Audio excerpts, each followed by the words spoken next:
Magandang tanghali mga ka-farm. Ito yung epekto sa amin ng bagyo. Kasi nagbibigay ng ng relief, hindi kami binibigyan dahil hindi raw kami ng bagyo. Ito pakita ko. Ayan daan ng bagyo. Bakit kami nilipasan? Bakit wala kaming relief? Ayan ito yung saging ko tumba. Paano nila masabi na hindi kami inabot ng bagyo? Ayan saging ko tumba. Ayan yung mga dahon ng saging. Punit-punit. Tapos ayun nabuwal. Tapos hindi kami kasali sa relief.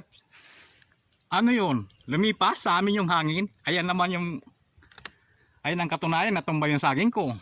Sige, hanggang dyan na lang ka-farm. Salamat sa panonood. Dito sa pala to, sa Barangay Gindaulan, pinipili nila yung binibigyan ng relief. Inabot din naman kami ng bagyo na tumba nga yung saging ko. Tapos kami walang relief. Good. Sige, salamat sa panonood.